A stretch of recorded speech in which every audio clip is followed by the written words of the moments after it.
I'm Harry Wallhandler. I chair the Harrisville Conservation Commission, and I'm thrilled to have you all here tonight. And I welcome to all you folks online. You're behind me. I can't see you directly, but welcome to joining us tonight. We're going to talk tonight about a project the Harrisville Conservation Commission has been doing. Before a little thing that taught me about Hemlock Woolly Adelgids before I even knew about them. And I'm going to begin with a little information about them. Let's see. I'll introduce, first of all, I chair the Conservation Commission for the last 6-7 years, but I have this enormous crew of really talented folks on the Conservation Commission with me. I'm fortunate to have Don Scott, our vice chair, who's a landscape architect and has been involved in environmental remediation for his whole career. Incredible skills because he helped us map all the hemlock dense areas in Harrisville, where we first started looking for places to release our Laricobius Nigrinus beetles. Ralph Zingaro, who is a research horticulturalist, and he's the heart of this program. The graduate of Cornell. The folks that know him will know that he's also known as a plant doctor, a tree doctor, but he's been involved in research for most of his career. He's an integrated pest manager certified by the state of California to work on farms and orchards and vineyards. John Sandry, who is an arboriculture tree specialist. And when he comes out to take care of the trees, his people climb the trees and take them from the top down without disturbing everything around when it's avoidable. But he has the equipment if he needs it. Jordan Long, who, apart from director here, is a member of the Conservation Commission and also has an interesting background of zoology and media communications. Tom McGregor. Tom is an outdoorsman, fisherman, hunter, and brings that perspective into our group. And Kathy Scott, our select board representative, who's been part of the Conservation Commission for years now, and a key support for helping move things forward. I'm reading this from a Cornell blog. The careful work that prepares field collected insects to become part of a long-term biological control strategy for Hemlock Woolly Adelgid in eastern North America is the title of this blog post.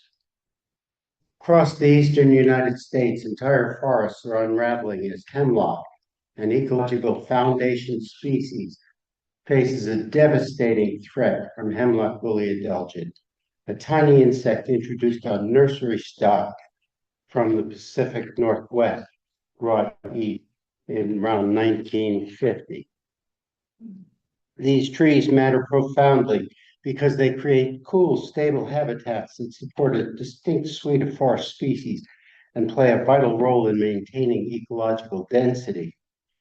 Conserving eastern hemlock means addressing an invasive insect that is difficult to track and even harder to suppress at landscape scale, but there is hope. Biological control uses carefully selected natural predators to help reduce pest populations. And that's what we're all about here. Hemlocks provide shelter and food. You find your deer yards under them if you're a hunter. That's where the deer go in the winter times. The porcupine climbs the hemlocks in the winter because hemlocks come to light when the other trees shed their leaves. They're active and growing and vital all winter long. Porcupines will climb out on the branches and nip off the ends where the buds are more tender, and they fall down and the deer browse on those. They're one of about 150 species that survive thanks to the hemlocks. Birds nest in them. They're just wonderful cover. They're a source of life. They support a whole ecology underneath them, both in the soils and in the insect and small animal world. They keep streams cool. In the summer, when there's drought, they consume less water, unlike a deciduous tree that consumes more. They're just a vital keystone species, and they're about 25% of our forests here in southwest New Hampshire and throughout New Hampshire, really. But they're just a keystone, meaning when they go away, an important link to lots of different species does too. Now, when you hemlock trees, Hemlock Woolly Adelgids are killing our hemlock. They settle at the base of each needle on a hemlock tree, insert a stylus, and they're there for life. They're sessile, and suck whatever juice that leaf is producing, denying the tree the opportunity to benefit from the saps. Over time, in 3, 4, 5 years, they can kill a hemlock tree. They're first found generally on trees that have some kind of weakness. In my case, I live right here in Harrisville, and I hadn't realized I live in this really nice hemlock grove.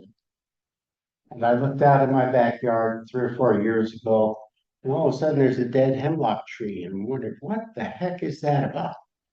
Well, turns out that that dead hemlock was killed by Hemlock Woolly Adelgid. A few years later, after we had done some construction, some regrading of the land near its roots, so it was a weakened tree. We'd also put in a driveway. 2 years ago, I looked at it and it was weakening, and we had to have it taken down. We had 2 hemlocks taken down next to where our driveway construction had been. You'll often find the dead hemlocks right now along roads because of the road salts and other disturbances to them. But over time, as our climate warms up, and our climate's been here more than 50 years now, our climate, the climate of Boston is now like the climate of New York used to be. They say our climate could get in 50 years to be like North Carolina, where Hemlock Woolly Adelgids killed thousands of acres of hemlock trees. Well, there's been a program there that we're benefiting from, and that's what we're going to be talking about tonight. To import beetles from the Pacific Northwest, where Hemlock Woolly Adelgids were endemic. They didn't kill the trees out there, and the question scientists raised in British Columbia was, why aren't they killing the trees here when they killed the trees back east? And they discovered there are 3 or 4 summer predators, silver flies, harmonia beetles, which we know as ladybugs, and some others in the summertime. But in the winter, the Laricobius Nigrinus beetle that we've been importing from North Carolina turned out to be a sole winter predator. It not only feeds on the Hemlock Adelgids, eating 6 or 8 a day, but it lays its eggs in the egg sacs of the Adelgids, and each larva consumes 200 Adelgid eggs to mature. So each adult saves those 200. Well, the other thing, Hemlock Woolly Adelgids, like all Adelgids, don't have to reproduce sexually. They just reproduce without sex. So every Hemlock Woolly Adelgid can give us 35 to 75 eggs for another batch of Adelgids the following year. So it's really vital that you stop that progression. I'm going to let Ralph and Dr. McDonald talk about how that happens, but I wanted to introduce you to what it is that's going on. We found around town, we started our program to import Laricobius nigrinus beetles, which Dr. McDonald has been doing in North Carolina and saving many thousands of acres of forests that are now regrowing and revegetating. And our goal here is to anticipate their arrival. There are patches that are heavily infested, not all near driveways either. Some are out in the woods, but the ones near houses, in my case, cost $2,000 to $3,000 to remove the trees, depending on how large they are. So there's a real urban impact. And that's where you often will see adelgids coming because of the disturbances around the trees.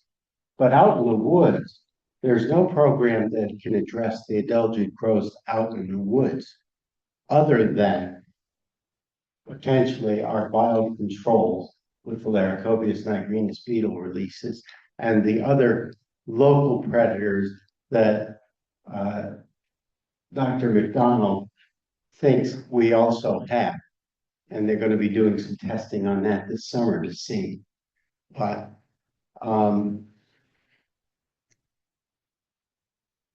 the only effective way we're going to be able to combat this as our climate warms up and as things progress, the Hemlock Woolly Adelgids are becoming more cold tolerant, but they're also happier. Everybody's happier with the warmer climate there. And as things warm up, that's going to become a significant problem throughout our forests. Our goal here is to establish local colonies of Laricobius nigrinus beetles that will grow, reproduce. They feed on the trees where we've released them, but once they run out of food, HWA is the food, they fly on and locate more food by its pheromones. They are able to spread once established colonies form at 1 to 2 miles per year, naturally, without having to reintroduce them elsewhere. Our hope is that in 2-3 years, maybe even a little bit next year, we'll be able to start harvesting local beetles and redistributing them around us. But in order to create colonies, and our town happens to be particularly hemlock dense, so do most of yours from the folks who are here. Once they establish, we've set up a checkerboard design where we've done releases roughly half a mile to a mile apart, thinking that as each small colony grows, they'll fill in the gaps between and create one larger area. More recently, we've been able to provide beetles to neighboring towns, preferably fairly close to us, but in Dublin, in Peterborough, and now in the southern part of Hancock. Our program doesn't cost us much money for the town. We started with a $10,000 allocation for education. We sent Ralph down to North Carolina to visit with Dr. McDonald and all his people and study up on all the techniques and methods they have. We then brought Dr. McDonald up here last October of '94 and gave a talk about this program at the Harris Center. And we've become rather educated on it over the past 2 years and learned a lot. Our program's been funded by private donations, generally from large landowners who have the most skin in the game, in my mind. They have the most trees to be concerned about, the most forests. And for those who are particularly concerned about the future, they're finding this a relatively inexpensive way to invest in a bug-free future. Now, these things take time. Nobody's expecting things to happen overnight, but we've had amazing success. We started out with 1,450 beetles released in the fall of 2024. We've released another 6,500 or so this year, both in the fall and in the spring. We've identified 2 patches that were heavily infested enough that we're calling them insectors, places where there's enough food that the beetles are not going to leave that area. In a smaller release site, like my backyard, the whole backyard was ringed with relatively small hemlocks, all infested, every one of them. Last summer, I found one small infested branch. This month, I went out, we couldn't find any adelgids in the backyard. There's still a few down front, but they've cleared out all of those adelgids and moved on. Now, that's one of the more difficult things about what we've been doing this week. We've been going out, looking for signs of the beetles in past release sites. They're hard to find because the beetles have eaten their food and moved somewhere else. But the absence of evidence isn't evidence of absence. No, and in the insectaries, in the places that were more densely populated, we're finding the beetles have disrupted the egg sacs of the Hemlock Woolly Adelgid. And Ralph has found pictures that I hope he'll show you of the beetle larva eggs laid in the eggs of the Hemlock Woolly Adelgids on trees. I'm not going to get into too much of the technical stuff because they have a lot more to say about it and a lot more information and knowledge about it. At this point, we're finding that our latest and most important release sites have come from landowners themselves who have brought to our attention the infestations they find. The easy sites along the roadsides that we started out addressing aren't quite there as much. So we're hoping that any of you and all of you who have been observing the forests and will learn what woolly adelgids look like after this meeting will continue to help us find those release sites. Again, the strategy is preferably start close to Harrisville so we form a Monadnock nucleus that can then spread out successfully everywhere else. But we're looking for adelgid spotters. As well, if folks would like to volunteer and spend a morning or an afternoon out in the woods looking for live Laricobius beetles among their adelgids near where we've released them, we'll be glad to take your names down and find a time and a place to fill you in and help get started. And with that, I'm going to introduce Ralph Zingaro, my partner in crime here on the Harrisville Conservation Commission and the real heart of our program. He's technical lead person for everything we've been doing and saying. Hi, everybody. Hi. Thanks for coming. Ralph? Well, I'll tell you, I didn't see anything like this. I've been in biocontrol for 35 years in California. I've consulted for some of the top vineyards, strawberry growers, because in California, you have to be licensed. You have to be what's called pest control advisor. And you have to write prescriptions for chemicals. On the bottom of the prescription form, you have to certify alternatives to pesticides. Well, I took that very seriously. So when I found a pest, and of course there was a lot of monitoring involved also, I would just send a purchase order to Plant Sciences and they'd ship me millions of predatory mites or whatever we decided we want to use. But we never tried to establish them. We just put them out, they did their job, and we harvested the crop. So now I moved to the East Coast and I joined the Conservation Committee. And I wasn't just going to sit around. So this was my idea. When I found out about the woolly adelgids attacking the hemlock trees, so I immediately called up Cornell and I joined the Cornell Hemlock Initiative.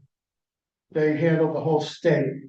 And then I learned about these beetles online from Dr. McDonald. He did a series of videos. So I tried to find out where I get the beetles. So I called the state of New Hampshire and they said, "You went to Cornell, can you get us beetles?" And I said, "I thought maybe you had them." So then I called Cornell and they said, "No, you have to be in the state of New York for us to," they handle the whole state.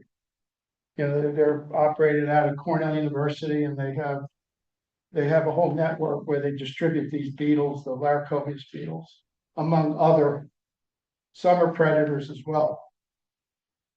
So then I finally I found Dr. McDonald. I went down to North Carolina and I witnessed firsthand what he has done down there. And it's just amazing. I couldn't believe it. And he's driving me around, he's saying, I saved that tree, I saved this tree, you know. And I didn't know anything, honestly. I only worked with like mites and, you know, agricultural pests in California. So I went out. You got the first slide, Harry? That's yours. Yep.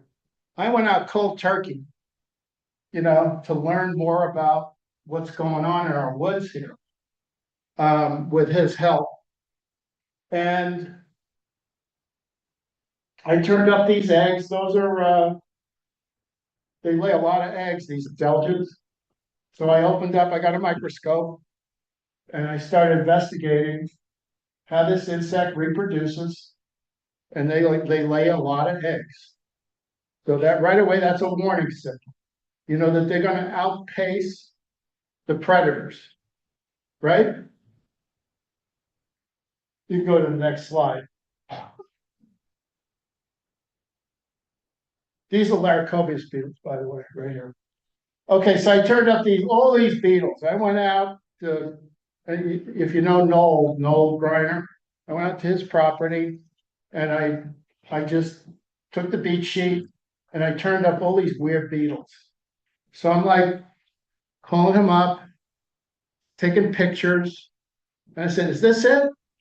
Before I knew what a Laricobius beetle looked like. And no, this was something else. He can tell you what it is. And then that. But you know, these are all important. It's important to know not only the enemy, but also the ones that are working for you too. You know, they all work together. Okay, Harry. And then I learned about this UV light. And I found a terminal on Noel's property that was loaded with adelgids. So I got a UV light and look at it. And what that does is it shows, and I'm still not an expert in this UV light thing, still learning. It shows that the beetle was there. So you don't really have to find the beetle. You can just see the evidence of their predation. Now, these are predatory beetles. You know, in classic biocontrol, you have predatory insects and you got parasitoids too. So this is even better because it gets better because the predaceous insects tend to work better, correct? Yes. Next slide. Then I started turning up all these beetles. I said, what the hell are those? They're marsh beetles. And I find these things by the hundreds all over Harrisville. Now, we still don't know 100% of what they're doing. But everything we read about is that they don't feed on adelgids, as far as we know. But why are they in trees loaded with adelgids? I ask you. You know, do you go to McDonald's and not order a burger? So we're looking into this, all right? This is really, really a lot of fun.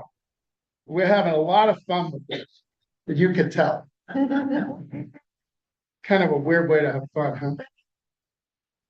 Next with a beat sheet. Huh? Describe what a beat sheet is. We have it right here. And by the way, we need help. If anybody wants to help us, we will train you. We will show you what to do. Just a hike. Yeah. So when you go hiking, we have any hikers here? Yes. When you go hiking, why don't you grab a beat sheet and carry it with you? Or at least take your phone and take some pictures. Let us know where these adelgids are. Okay, so I'm out there every day. I'm sampling. And I'm like, okay, I know what this is. Those are marsh beetles, right? And I know that there's evidence of predation Harry, We'll get you that. what are you doing there, Harry? Well, I'm not that good at this. No shit.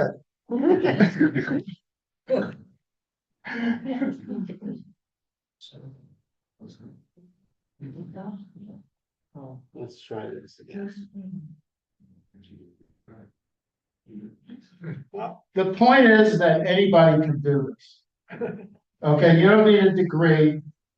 In fact, you might be better off without one. You know, it's fun. It's a lot. Entomology, I tell you, was probably my most favorite subject. It's a lot of fun. And don't be afraid to get out there and just, you know, you have these aspirators, you suck up the beetles. Just take a picture of it if you don't know what it is, and text it to us. Okay, so where was I? I know this one, then I illuminated these. And I'm like, well, why are they showing evidence of the predation if I can't find the predators? And then I sent a picture of this. And I brought the beetles with me to North Carolina. Dick, what is that? Laricobius, Nigrinus, excuse me. That's the Laricobius. And this is even before we start to release. Yeah. It was already here. So that right away tells you that this community or this environment is conducive. It's already conducive to this beetle because they're already here. And I couldn't believe it. In very low numbers. Low numbers, but I found one with a whole bunch of marsh beetles. Okay, Harry, next one. So here it is. And these are all the recoveries not all of them, but these are beetles that I recovered. And let me tell you something. The more you go out there, the more possibility you're going to find them. So that means, you know, you're going to spend a lot of time. I know Ray has me on camera, right? He knows when I show up in his driveway what I'm looking for. Okay, stay away from your honey. So here we are. Now I know what they look like. You know, and I didn't even know the size of them. You know, everybody thinks beetles. Oh, it must be this gigantic beetle. It's going to eat me, you know? They're tiny. They're really tiny, which is good and bad. Okay, Harry. Anyway, I'm always in contact with Dr. McDonald constantly. We call each other a couple times a day. And he's like, okay, Ralph, you're doing really good. But now you got to find larvae. And I'm like, shit. Aren't I doing good enough the way it is? Oh, you got to find larvae. I said, why? He said, that means that they're sticking around and they're doing their thing. And then I found larvae. I told my wife, I said, I found larvae. She said, what's that? That's the beetle larvae. And I'm really proud of this. I should put that picture in my living room. All right, next slide. Enough of larvae. Okay, so now you guys know. You know what this is? I put these up here so you know. These are eggs. This is an Adelgid. What's this? Bark louse. This is the Adelgid. And I found this at Harrison's ranch off of Dublin Lake. That's a syrphid larva, isn't it? Surface bag. Yeah, I found that at your ranch in Dublin on one of the trees. Spencer's place, yeah. Yes, Yeah, Harrison, you mean our boy, yeah. yeah, Harrison, our friend that I never met. But anyway, syrphid fly larvae are bio control agents also. Yes, Against the Delta. Yes. we got a lot of allies out there. You know, one of the things I learned in California is that years ago, they used to go out and they used to spray, like first thing, all the vineyards. They saw thrips. Well, you know what happened? They found out that once they sprayed, they flared the mites. They killed all the biocontrols that control the mites. So then they'd have to spray a miticide. So then the UC discovered that if they didn't spray, they were better off. We can learn a lot from nature if we just get away from pesticides, because they have, many cases, created more problems than they have solved. And this, I've never seen anything like this before. Anyway, next slide. Sir, may I interrupt for a moment? Is that me? Hello? No, it's me, Stephen Wood, apple grower, New Hampshire, Lebanon. IPM for miles, forever. But syrphids, I'm sorry, one of our favorite insects. Mine too. But I had no idea. Do they go after, how do they go after? They're a generalist predator, the, right? They're a generalist predator. Yeah, they're killing soft bite. I don't even know who I'm talking to. Oh, yeah, I know. Okay. I'm Thanks, sorry, Tom. I'm sorry. I shouldn't have interrupted. I'm sorry. Like, he's a big IPM guy. Oh, wow. Well, welcome. Schedule. Yes. Yes. Thank you, Steve. Thanks. Later on, we'll have questions and answers. If we could get Harry to operate this thing perfectly. Yes. Anyway, okay. So we made these releases, and like I said, I'm not used to doing, I'm used to making releases, getting paid, and then I'm gone. Because they harvest the crop. But now I gotta keep going back. This guy, he's making me nuts over here. You gotta go back. So I go back, and every time I go back, I find more of these beetles. It's absolutely incredible. And all the years I've been in biocontrol, I've never seen anything remotely like this. This is like the Vidalia beetle, which is a success story in California against the cottony cushion scale. This is very similar to that, where the farmers raise these beetles to control a scale insect in their orange trees. Very close, very similar. Next slide. Okay, so I went to Cornell a couple weeks ago. This is Matt.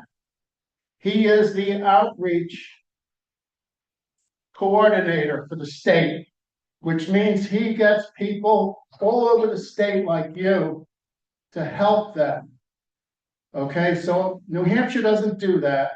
So I suggested that we do it from here, because there's a lot of good people out there. You know, we're no different than New Yorkers, are we? Well, I said, why can't we do this? Have a Hemlock Initiative. So anyway, so they have refrigerator, they have resources, they have hundreds of people, they have office people, you know, this was their busy season. And he took time out for me. I was really very grateful he did that. But these were silver flies. That's a summer predator. He had them in the refrigerators. And the head of the program, Dr. Mark Whitmer, I can never remember his name. Whitmer, right? Whitmore. He couldn't meet with me because he was in Washington State. And what he does is he cuts branches from the trees and he ships them to Cornell. And then they incubate the biologicals from entire branches. Can you imagine? Can you imagine the coordination of doing this? So obviously, they're not doing this if it doesn't work, right? So why do I hear people tell me that it doesn't work? I don't get it. They wouldn't be doing it. And then he had this, and then he had this, by the way, we got to get this state of New Hampshire. These are all, you can't see it, but there's all little pinpoints where they have established colonies, and so far they have 18 of them. All over the state. It's a massive undertaking. Really, New York State. Yeah, I've blown it up for you, Ralph. Oh, good. Yeah, and one of the best areas he told me is down here in Westchester County. But they have 18, but also, you know, the Adirondacks gets very cold, but they're moving, the Adelgids are moving to the Adirondacks now too. And people are stepping up. There are videos, you can see videos on YouTube of groups of people getting together to help find where they are. And we need that kind of help. Because the better we do with these Laricobius beetles, we're going to drive the Adelgids into what's called patch dynamics. And Dr. McDonald will explain that more accurately, how that works. But what that means is that they're harder to find. You know, we want to keep attacking. We want to keep them on the run. Anyway, I appreciate that he took time out to meet with me. Next slide, Harry. So I want to thank everybody for allowing me to do this. Town of Harrisville, Dr. McDonald, Conservation Committee, et cetera, all our donors, very important, cooperators, landowners. Next slide. And especially this guy. He's from North Carolina. And we ran out of money this winter, right? This spring. This spring, we ran out of money, but spring releases are critical. Really, really important. And a guy from North Carolina funded our work, and he's still doing it.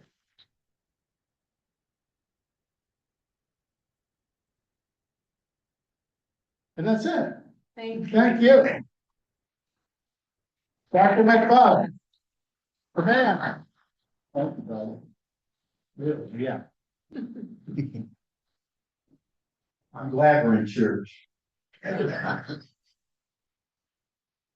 Because I'm not gonna have a filter with you Harrisonville people, because you guys are so cool. And Harry gave me a sweatshirt, so now I'm an official Harrisville citizen. So, I guess that thing's there, all right. I started this program in 1999. At that time, and I'll go through this a little bit, the Adelgid was known only to be native to Asia. It had no effective natural enemies, and our hemlock forest was doomed. I spent the next 7 years going to meetings like this, where basically all we did was hold hands and sing Kumbaya and try to figure out what was going on while our hemlocks were dying in North Carolina by the millions. So people introduce me and say, this guy is really passionate. But when your trees start dying, you're going to get passionate, especially if you love trees.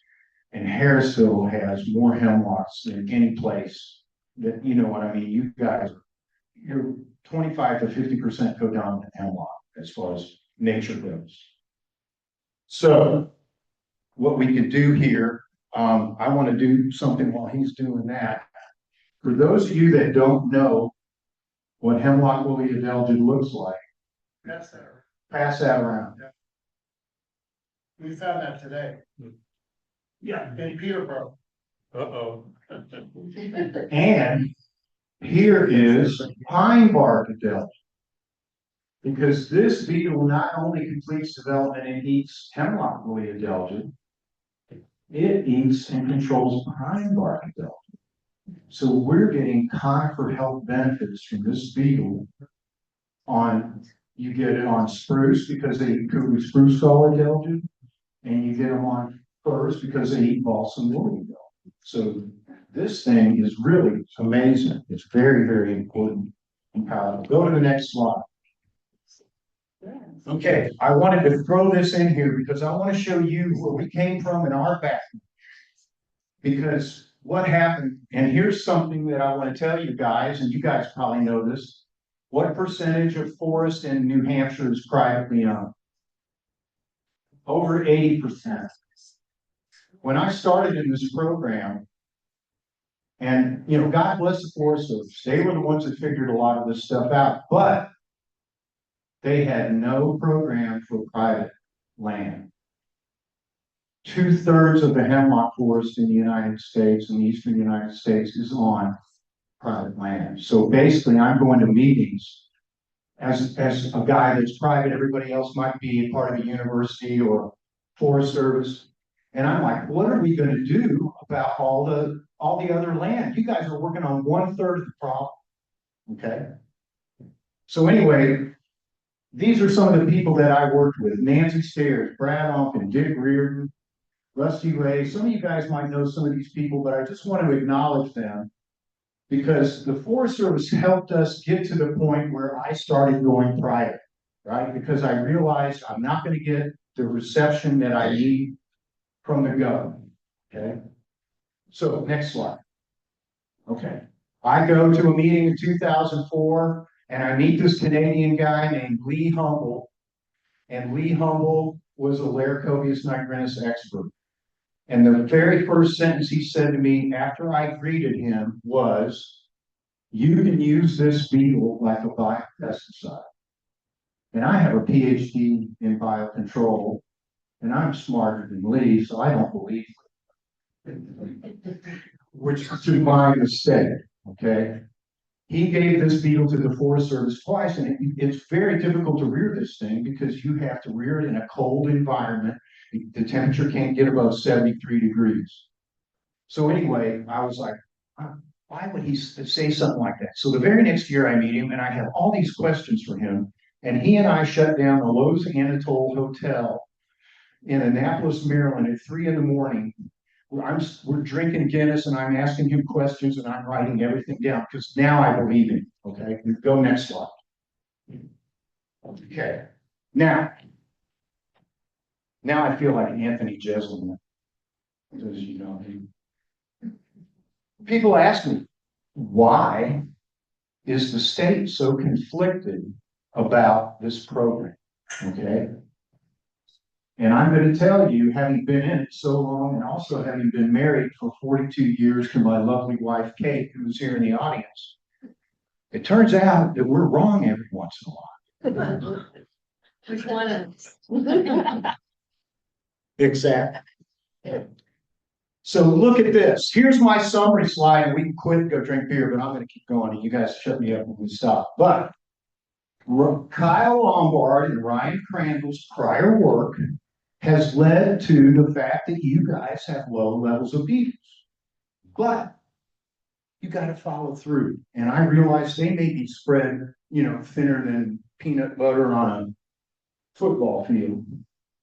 The next thing down, look at this. Ralph found 2 adults before we even began this program. So you guys have low levels of beetles. And nobles at least. Okay.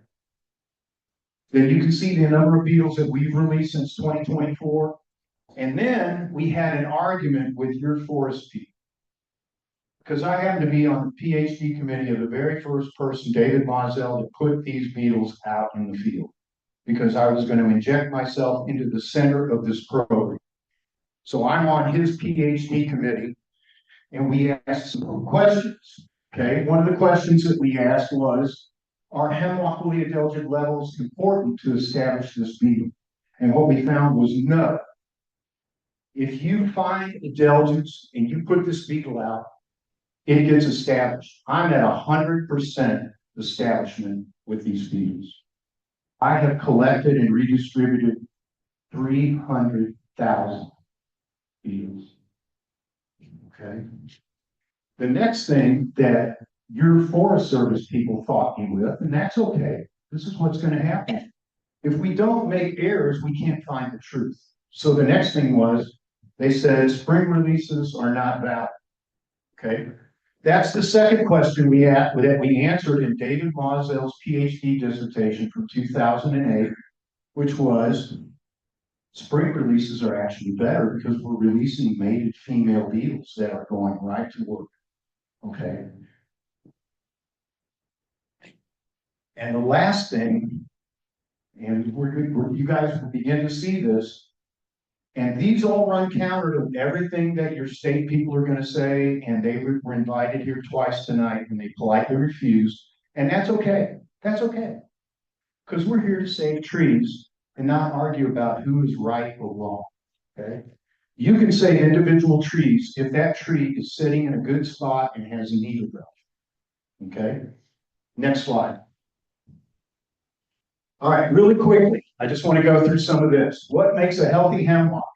They naturally occur in moist coves. They have needle duct. They have good fungus-based soils. And Lane Ingham just passed, our soil food web guru, who I worked with, by the way. Avoid dry, windy, rocky areas. If you have southwest rocky slopes with hemlocks, we need to watch those. Those are the first places to go. In North Carolina, where we are right now, we are like, with Hemlock Woolly Adelgid, we're like COVID. The big wave's gone through. It killed 80% of our big trees before we were able to get enough beetles, because this is a game of numbers. Hemlocks get done in the winter. Hemlocks photosynthesize in the winter. That's why this Adelgid is out. Carolina hemlocks have a taproot like a carrot, and I'm putting that up there because I am from Carolina. All right, now I'm going to pass around beetles. There's a beetle in the bottom of that vial right there. Yeah, just look at that one. These are the same things. But if you need to, we can do those, okay? So really quickly, if I come to a site and I've got Ralph or Harry, and we're beginning to see this now, if you have a hemlock that's sitting on a rock or next to a lake where it's, the roots are wet all the time, then they're going to be stressed and they're going to have Adelgids on them all the time. And you either need to treat those trees. I wouldn't use merit. I wouldn't use ring structured neonics. If you want to use a neonic, use Safari Dinotefuran, because it doesn't have a ring and it's not going to turn into our next DET, which is what neonics are. When you use merit everywhere for everything with everybody, you end up having colony collapse disorder of bees, you collapse populations of bats, all of that. Okay. Next slide. That's enough of that. I just want you guys to know there are healthy places for hemlocks and not so healthy. So we know this right now. Here's the big thing. What is the threshold? How many Adelgids can be on a tree and not hurt the tree? That's another thing we figured out, okay? This can vary a little bit. Between 30 to 45% of needles infested, that tree will grow better than normal. Believe it or not, that is crazy. So hemlocks in balance with these Adelgids grow better. They are stronger. They're more robust. Why are Western hemlocks a third bigger than ours? Maybe it's genetics, but maybe it could be something with insects and other factors. Okay, next slide. All right, so here we are back again. Like I said, I started in 2000. I started in 1999. Here's a big old growth hemlock that is now dead because we didn't put enough beetles on it, but I wanted to show that. The Adelgid was thought to be native to Asia. There were no effective Western natural enemies. This was a paper that was published, so we lost a decade there. And we were all told that the hemlock forest was doomed. Next. I'm from Missouri, and I love Mark Twain as a student of human nature. What does he say? It ain't what you don't know that gets you in trouble. It's what you know for sure that just ain't so. And boy, is that right in this program, okay? Yes. So by 2006, 7 years into this program, suddenly at a meeting, Nathan Havel, the gene scientist, who's a great guy, by the way, with the Forest Service, found the DNA of the Adelgid was native to the Pacific Northwest. And I was in that meeting and I just about fainted because after 7 years, this was the big breakthrough. And so I started buying plane tickets. I got my permit. I would go to Seattle and ship beetles back. I went to Seattle 90 times. Okay, next. So here is Hemlock Woolly Adelgid in the year that we knew that the Adelgid was native. And the other thing about being out west, There are thousands of eastern hemlocks and dozens of Carolina hemlocks and all these other species of hemlocks out there that don't die from the adelgid. So we had a clue that we had these natural enemies over here that you can see. And so here, look here. Portsmouth, that area, 20 years ago, right? Now the adelgid has moved up about halfway because it's adapting to your climate. All those adelgids that are on these branches over here went through -12, didn't bother them a bit. Richard, I Yes. noticed that the adelgids that were here on the East Coast came from Japan in the 1950s on a shipment of. They came from Japan, but the adelgid itself is native to the Pacific Northwest. So that was the big, right, that's what threw us off. Because yeah, it came over on weeping hemlocks, diversifolia, Siga diversifolia. Okay. Yes, okay, so you have this winter active predator. This thing is great. I can find it up on the side of Mount Rainier in Washington. It's synchronized with the adelgid, has very high fecundity, it lays between 100 and 300 eggs. The oviposition period is more than 3 months long. So when the beetles are coming out in the fall, they come out from mid-October all the way through the new year. Okay. Yeah, next fall. All right. So here's what we found. We began doing this work. I go to Seattle with Mazel on his PhD committee. We find we dissect 1,200 ovisacs. Half of them have a Larry egg or larvae in them. And the other 50, and the beetle has to go to another ovisac to complete development, okay? And so what we found, I'll tell you our studies, we find an average of almost 95 to 97% of adelgids eaten by this beetle. So this is our predation rate, and we published this. But people don't believe it. And the other thing that happened then, Ryan Crandall got his PhD under Joe Elkington and Roy Van Drysch at the University of Massachusetts and published a paper that confirms that predators are what control adelgids. So, next slide. You guys saw what the adelgid eggs are, these burgundy color eggs here. And this is a Laricobius egg. It's yellow and about 4 times bigger than an adelgid egg. Next, here you go. There's a larva. The female beetles are really great because when they lay an egg in an ovisac, they have an ovipositor that looks like a wasp. And it goes like a Vidalia beetle. It goes inside the ovisac and they lay an egg and then they mark that ovisac. So the next female that comes along goes, no, that one's done. They don't waste their eggs. This little beetle, this little larva eats 220 to 200, so an average of 235 of these eggs. So what we could do when it's peak egg laying period is we could find out how many larvae we have and we multiply that times, let's say 220 or 235, and that tells us how many adelgid had died, how many adelgid eggs. Next, go. Yeah. The peak laying time in North Carolina is when redbuds bloom. The peak laying time here would be when probably 330 degree days at 50 degrees, because I don't know, you guys don't have redbuds, do you? We do. Okay. Yeah, so about a month from now. All right. Now, here's one of my studies. I want to show you guys this. This is a 1-meter-long limb. I counted every ovisac. 486 ovisacs. I come back the very next year. 4 ovisacs.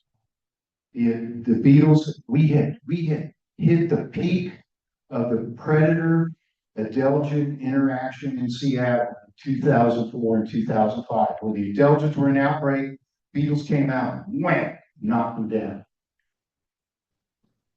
And this is what happens. These things go into cycles. Okay. And so what you would have in an area, let's say that this is a forest, and one day Tom is an outbreak this year, right? The Adelgids are gonna come over. And then they're gonna outbreak over here in the forest. You know what I mean? It's just whack-a-mole. So the Adelgid gets to stay around, but it never gets to levels that hurt the trees because this beetle is chasing it around. Okay. Let's go. Yeah, next slide. All right, this is where we found Hemlock Woolly Adelgid was native to the Pacific Northwest. This is a game changer. Next one.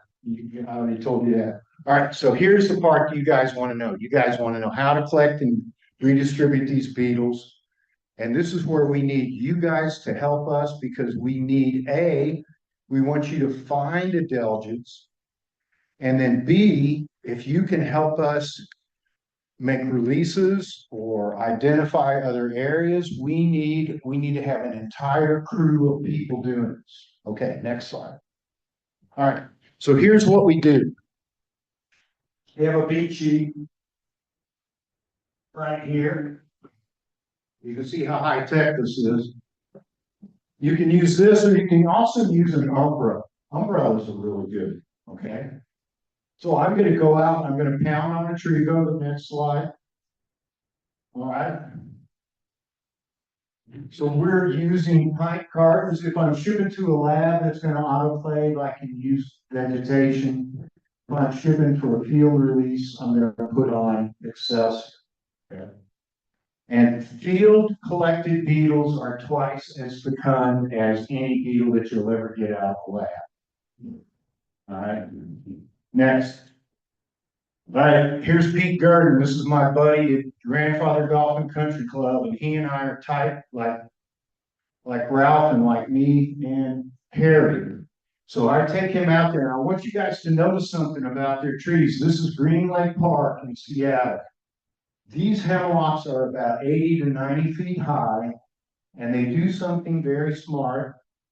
They leave the needle duct under the trees. Nobody lets grass grow up next to a conifer if you know what you're doing. They don't like it. They're not, that is not a normal thing.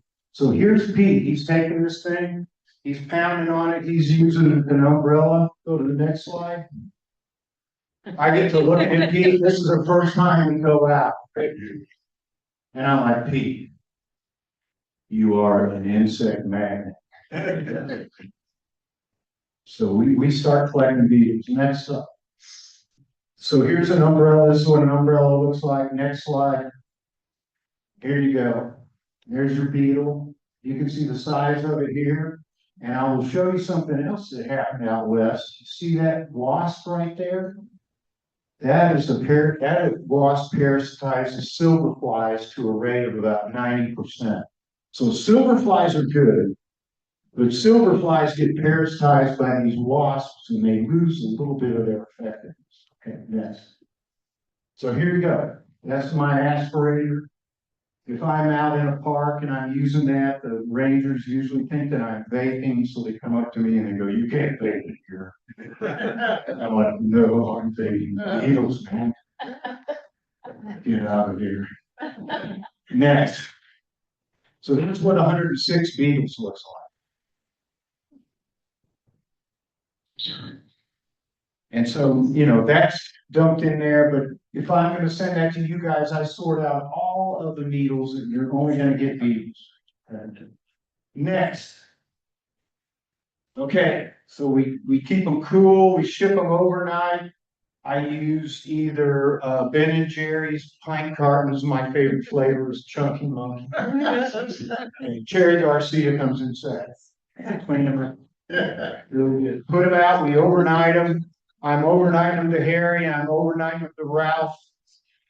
And those guys, we have already, when I was here 2 years ago, we picked out all the sites we were going to put beetles out. We went around and looked. We looked at North Pond, we went to Bolaroo, we went to several other places that we have put beetles out. Next. So here's a release site. I'm not going to go through this very much just to show you. There's Moselle. Dude, he's by the way, he's the head of the program now, so I have an insight. Head of the USDA program. Yeah, he's head of the USDA Forest Service program on this. My former partially student. Next. Okay, so we put beetles out, and just like you guys, we had to keep going out in the very first season afterwards. This was reproduction. We found 2 F1 beetles October 2004. And then we started finding more and more and more. Yeah, let's go here. We'll go fast. We're pounding. Go to the next slide. Doesn't matter. This is no. Keep going. Blah blah blah. Now, go. Can you go back? Yeah. Look here. Look who was eating who. You guys, we haven't found any larvae yet because you guys are a month behind us. It's too. You guys are probably barely just getting eggs laid right now. In fact, I haven't even found any eggs. We can look in the ultraviolet. The eggs glow bright green. Next slide. Predation rate, we're hitting almost 100%. Because even when it was down like this, all the larvae had to go to all those other ovisacs to complete development. Okay, next. Okay, so here it is, 2010. We've had beetles a half a mile from the release site. Remember, we released beetles 7 years prior to that. You guys are advancing way quicker than we are, which is great. Okay, next slide. Great. Okay, the other thing that you guys have here is you have some big mountains. And we want to get those beetles up on top of these big mountains because the mountains disperse beetles like a volcano. When you have a storm and the wind blows, the beetles get up in those storms and they get blown. Okay. Next.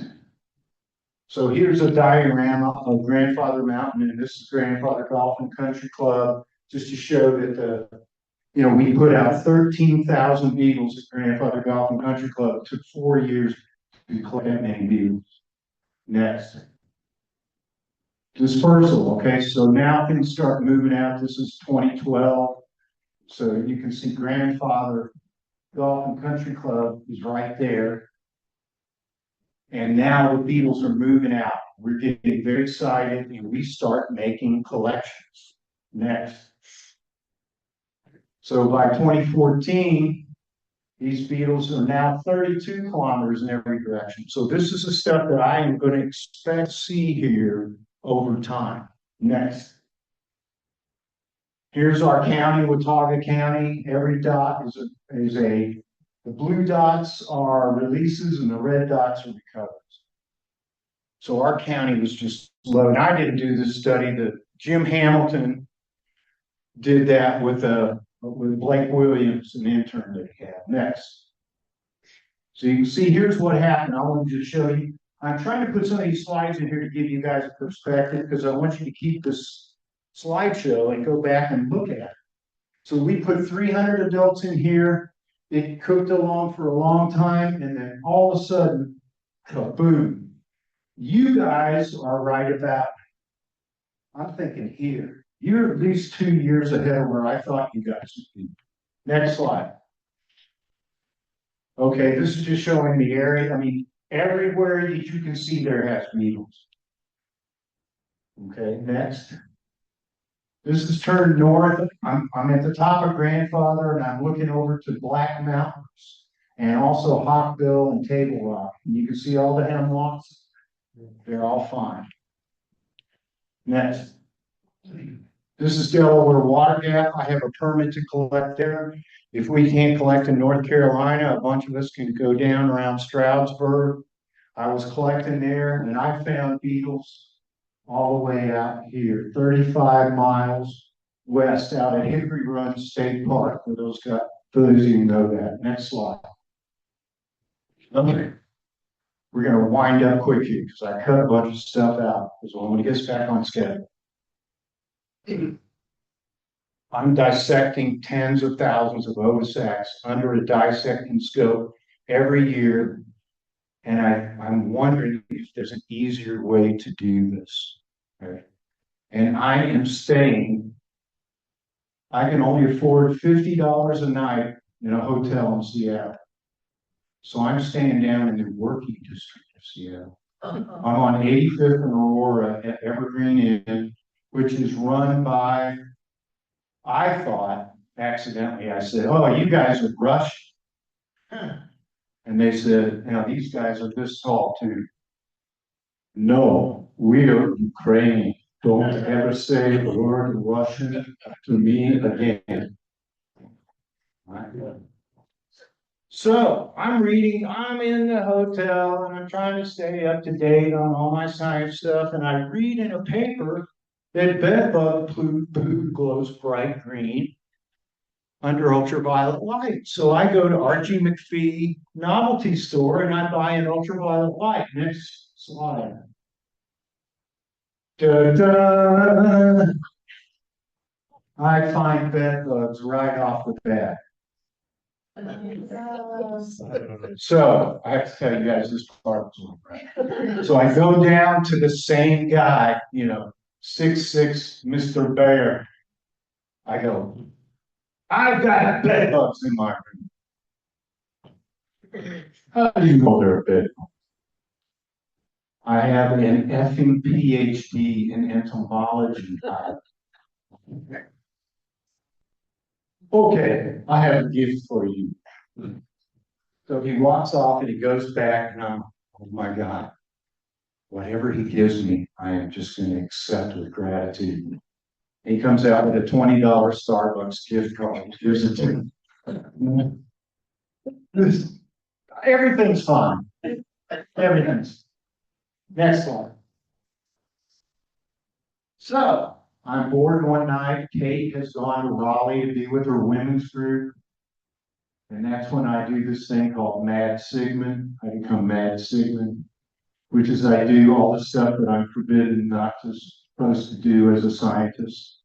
And so I go out, it's raining, and I go outside with that ultraviolet light, and I put it on a hemlock, and I'm seeing all this bright Kingsford charcoal briquette, bright orange.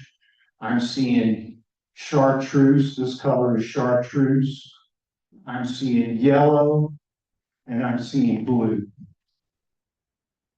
And it turns out that the adelgid has quinones in its blood.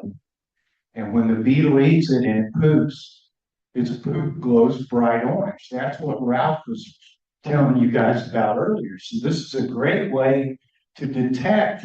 You don't have to find a beetle. You just need to go out and drink a Guinness or two, but don't fall down because I did it.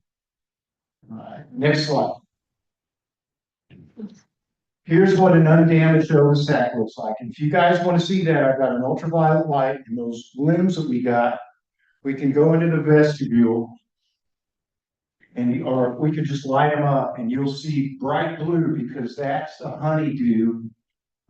This is what the beetle is after. The beetle is hunting this honeydew because it knows it can find the adelgid. And then you see there's some orange, there's predator poop. That's an egg damage. Next slide. So here's chartreuse. It's hard to take these pictures. I actually had to learn florimetry, a little bit about florimetry to do this. Next. Okay, now, so here's the adelgid egg, of course, is yellow, but when it's bound with a quinone, it glows bright yellow. So you can take ultraviolet photos here in a month or two, and we can determine all this, and I wrote a paper on it. And I went back to my professor, who was my advisor at the University of Missouri, Dr. Chippendale, because I got a C in insect physiology. And I said, Dr. Chippendale, I discovered this. And he's British. He said, oh, Richard, you've finally done a good job. Next. All right, we're almost done, guys. So, look where we are now. All right. This started in 2003. It's 2026, 23 years later. These beetles are 110 miles in every direction. We have hemlock regrowth over 20,000 square miles. I can't find any of these summer predators yet. I don't know what's going on. This bottom thing to me is very important. We're a big airplane plant. We have made you guys an airplane plant. You guys are going to make airplane plants for Dublin and Peterborough and Lebanon and all that, because you folks here in Harrisville are very up on this. It's wonderful to see how well you guys are paying attention to your nature. So we got, okay, this is it. I'm just going to end up. Successful control with one predator. Hemlocks photosynthesize in the winter. Once you have 30 to 45% of beetles infested, your hemlock is going to grow good. So that's the level that you want to get to. Predation causes patch dynamics. We've got massive regrowth over the entire area. And every year I can collect about 10,000 beetles. About 5,000 in the fall and 5,000 in the spring, and they all go to you guys. Okay. Next one. Right, so here's your key is proper identification of the pest, which didn't happen, right? It's native to the Pacific Northwest. That's the main thing that I want you guys to know. And this thing about farmscaping techniques where this beetle eats all adelgids, not just hemlock adelgid, pine bark adelgid, Cooley spruce gall adelgid, balsam woolly adelgid. Next slide. That's it. Okay, now, but I do want to stop here because I want to show you guys. That is 1 year's growth. Okay. In Christmas trees, that I worked in for 5 years, we call that triple flush. Okay. So what started happening where we would put this beetle out, the trees would suddenly just go flush. And this is from us losing a lot of hemlocks, because in North Carolina, when this started, if you didn't either treat or have beetles, your tree died within 5 years. You guys have a little bit of time because of your weather, but guess what? It ain't going to help you anymore because the adelgids become adapted and your climate's warming at the same time.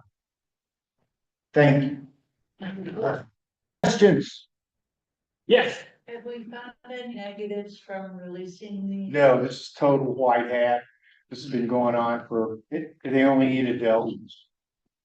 So yes, that's we call it white hat. Because there's just never been a downside other than the scientists arguing about reality. Yeah. He's my. Repeat the question. Oh, yeah, okay, right. Is there a downside? Okay, is there a downside to this? Right. Here, say it. Yes. I asked if there was a downside to the release of the beetles. No. Oh, okay. What do you got? Well, first of all, I am the beetles, so I mean, you say there's 146 and it looks like that. But that may not matter for this group, and also for my own information. Are you in harmony with the New Hampshire City people now, or? No. No. Well, Okay. yeah. Yes. I tend to disagree a little bit.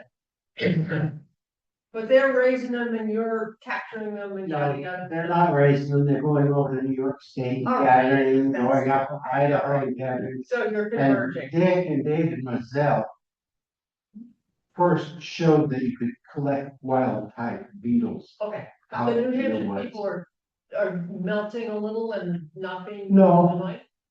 They've been supervising our work. The very first year, we worked under their license. Yeah, we worked under. They had a license to report them. And they said for this first year, we'll do that, and you can work under our license. And then January came, I forgot they said that, I said, okay, now you have to get your own license. So in April of 25, Dr. McDonald got a license to send beetles to us, but they signed off on it. They get a picture of each shipment, which is a pint ice cream thing filled with I'm sorry, it was the Beetles, science. and I got they the impression overlook. there was schism on the science. Are you together on the science now? The temperature tolerances? How many semesters of statistics have you had? Do you want a P of 0.05 or a P of 0.2? That's where we're arguing. Which basically means, Better. which basically means when we're showing this, these guys are going, well, that's not publication quality because they use engineering statistics and forestry, which doesn't work. I love some of those guys, and I was wondering if I couldn't work my wild a little bit. Wow. We'll see. Well, and they want me, okay, one other thing really quick, and then I'll give it back to you. 10 years ago, I got hired by the wealthiest man in North Carolina, Tim Sweeney of Epic Games. And he made me sign a piece of paper that said, cross your heart, you're not gonna talk about this, or I'm gonna throw you in jail forever and ever. So after 5 years, he came back to me and said, I'm coming out now, you can talk about it. But I didn't do anything with those guys. And now I've got a 10-year research paper that I'm trying to let me go. But you have got a whole guide to thing going on. then. No.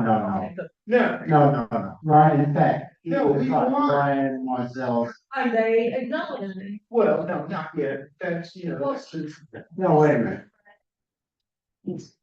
I will. Two things here. First, Brian Crandall, who is with the State Forest Health Bureau, oversees all of our shipments in. He, in the first few shipments came to my room, opened them up inside a little tent and inspected to make sure only the biggest beetles came. He hasn't looked at one since. He just asks us to send him a picture as we open each container of the container. It's a formality. They support what we're doing. They just were concerned in the beginning that we shouldn't be overhyping this to people. Now they're in a more conflicted position. If you know what I mean. Anybody who I find has been successful as a keen city manager or in the bureaucracy learns not to make waves. They have to get along with the people next to them, the people above and below. And in this state, it's a very divided audience. So they can't go out on limbs. Moreover, they can only release on state properties or public properties. They will migrate because when they eat the food up, they look around and move. But it's limited and they only have so many beetles. So they went to New York State, collected 4,400 beetles and released. But I've gone over there and had very cordial conversations, and they're a little more conservative about their estimate of how well beetles will be established. Ryan said, we've released them, but we haven't found signs of success. What we're saying is, yeah, but you haven't been in enough of a concentration to find the signs of success. And we're finding them here, even though it's early. We're finding eggs with larvae in them. I'm a little more skeptical because I say we have to wait till next year and the year after to find the new beetles that have come from the old. I'm gonna give you my observation, okay? They don't have enough personnel. I went to Cornell. exactly. Yeah, they don't have enough infrastructure. Cornell's got millions of dollars. And they're doing it over the entire state of New York. Right. Okay, New Hampshire has one person. Yeah. How the hell is he gonna, Right, it's physically impossible. okay, this. I'm out there every day because I'm retired. Yeah. And I love what I'm doing. Okay? If Alright, we then could don't- replicate, you gotta get out there. Yeah, right. It's the same thing with the vineyard, strawberry grower. If you don't get out there, you don't see what's going on, you don't know what's going on. Okay, so there's no guessing. you know, this is very important. You gotta get populations. You gotta get numbers. And it's a day by day, it's a lot of work. But I love it, you know, but I'm limited, I'm only one person. Right now, I'm the only one doing it. So we need your help if you're interested. I will say the other validation is this, New York State's released 80 releases. They have 18 of their sites where they're sufficiently dense to start recollecting them. And a number of them where New Hampshire folks at the Forest Health Bureau went over to gather their beetles from New York State to bring back. If this works in the climate in upstate New York, it works here. There's no reason why it isn't. But again, absence of evidence isn't evidence of that. I shipped in those beetles in 2013, they're established in New York. The origin of Cornell came from him. I was around when the Big Bang happened. He's actually a youngster.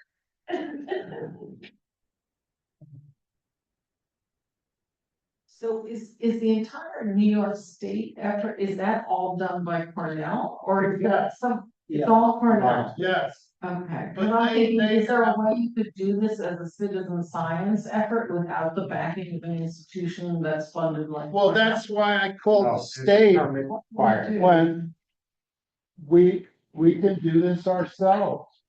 And we can do it as a citizen science project. Once the beetles are established locally, we can harvest and move them around in the state all we I've want. already done that. But it's a federal permit to bring them across the state line. Because they're always concerned that we inadvertently bring something we don't want here. And that's what Brian's, that's his job with the oversight, although he's rather loose about it now because he knows the quality of what we're doing. So Harrisville does not have a permit, but No, we do. you do. Yeah, we have. Dr. McDonald has a permit Yeah. to send them to us. Look, the whole thing, they don't want something funky being shipped, okay? It's just a regulatory thing. But the insect itself is native to North America, it's no problem. USDA APHIS has observed this insect for like 10 years. More than 10 years. And they do this, you know, like I released biologicals in California, they were all approved. For Simulus mites, Cryptolanus beetles, you know, they're all approved, no problem with that. But as far as New York is concerned, they have a lot of money, they have a lot of infrastructure, they're the university. They have greenhouses, they have facilities. We don't have any of that, but we have people who are passionate about what we're doing, want to save our trees. Which will become the same thing with you guys. We can do this. There's no reason why we can't do it. It's not that hard. We're doing it You here. know, releasing beetles is probably the easiest thing I've ever done. It's like releasing Persimilus mites or Cryptolanus. You know, that's the easy part. The hard part is going out after, which we didn't do in agriculture. You know, like I said, we just harvested the crop. This is different. These beetles establish themselves. So just in order to get the validation that it's working in a certain area, you gotta go back out there. You gotta feed the branches, and sometimes you get disappointed. Sometimes, you know, you say, I don't see any, but lately, since I started, this is going on almost what, 2-3 years now? 2 years. It's getting easier. Every time I go out, I tell my wife, a beetle a day. And that's what I'm getting. I'm getting a beetle a day. And that makes me happy. Do it, you know, do whatever, it may not make you happy, but it makes me happy. Go ahead, Ted. I'm gonna just ask about the next step. The next step is whether or not we should kind of organize. Yeah. Around our distribution locus areas. The next And, step, and establish maybe 200 or 300 yards east, west, north, and south into an area, and then feed that area. So what I'm asking you is, using your expertise, what should the next step be like for us to be involved in this process, to recognize or understand the benefits of the releases? The next steps I see are two. One, finding a way to get people to report Adelgid locations to us so that we can go out and inspect or look at pictures of them and see just how infested a spot is. One little twig at the end of a branch, a whole part of a tree. Wow, that's more. A whole tree, like we found in our insectaries. Even better. In fact, Ryan Crandall, by the way, spotted the insectary that we put on your estate You don't have to. and directed us to it. It's all free, right? Just shine your ultraviolet up there and see it. How can you tell? and clippings. How do you get the top of the? Well, no, we're actually looking more conveniently. Oh. We're looking at branches low down to the ground, trees that are near an open area, field or whatever. Okay. Because among other things, we'd like to go back and be able to harvest in those sites as well. But 90% of the Adelgids and the beetles are up above 20 feet. Harry, I might want to add something. I'm already gathering beetles and moving them around to other locations. We're at that point already. I moved 6 beetles to your tree. I moved 6 beetles to Paul Merrill's tree. It was loaded with Adelgids last year. We went to make another release this year. Thing was clean. 6 beetles. I never seen this. Honestly. Because we put out for sinless mites, we put out millions of them. Some of that is winter kill. Could be winter kill, could be winter kill, but winter. we also, Yeah. when it's more. I'm sure that they move very quickly. You have to see these things move around. One day I was looking at my tree. What else am I gonna do, right? Looking at my tree. And this beetle goes running by. And I took a video of it. These things literally run all over your tree. You can't believe that. I never seen this. All right. There's one other part. The flyers. There are 2. Yeah, that's what I'd like to answer. So step number 2. Step number 2 is get out there. No. I mean, you're talking about our monitoring program, improving the success of what we're doing, which we are beginning to do just now this week. But the other thing is, we've been doing releases generally where we have donors willing to support a release. It costs $2,500 to release 300 beetles, which is a reasonable but small amount to start a colony. It may take them longer.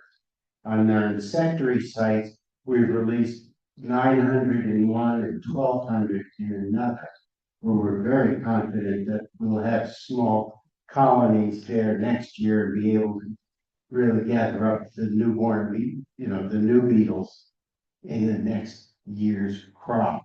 So we're looking both for sites like that are very heavily infested, plus even the less infested site, but we need finances to do it.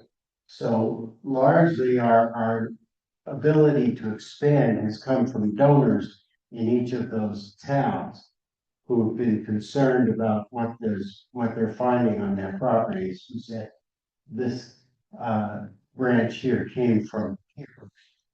from a large property. And there are others elsewhere. So spreading the word. I would like to work with the Harris Center to help find volunteers to report where they see it in the super sanctuary, which is just a marvelous and amazing contribution to our region. And so those are the two ingredients. It takes funds to do this. All the funds have come voluntarily from donations. We have 4 sustaining donors who've been making annual support pledges. And that's been the backbone of our problem. But then we've had the Silver Lake Land Trust step up after Doug Miller sitting right there, found them right in his driveway and showed them to everyone last summer. And then chipped in $6,500 between the organization and the individuals in it. And your garden club has just come up with a grant program for Laricobius beetles. We're the only game in town that. So we'll be putting in an application for the funds. Yes. I just want to ask a question. When I'm out looking for adelgids, sometimes I'm looking for stressed trees. Right. So if I find trees that have dieback, especially under the crown where that usually begins, Right. I know I have a stressed tree. Right. Is that a good indicator to do like a broadcast to kind of zero in on the trees that may be infested? Yes, especially if they've got adelgid, I mean, that's really what begins, that was what would happen in North Carolina. The first thing we see is a leader of the tree die. Right. So that's what I want to look for. Yes, right, and chlorosis, you know what I mean? They're not that heavy, thick, pretty Yeah, they're green, thinned they out. get yellowish, you know what I mean? You get a different brown. Right, and the beetles are getting thinned out. Yeah. Any other questions there? Well, if not, I thank you all for coming out tonight. You know, to me, this program is magic.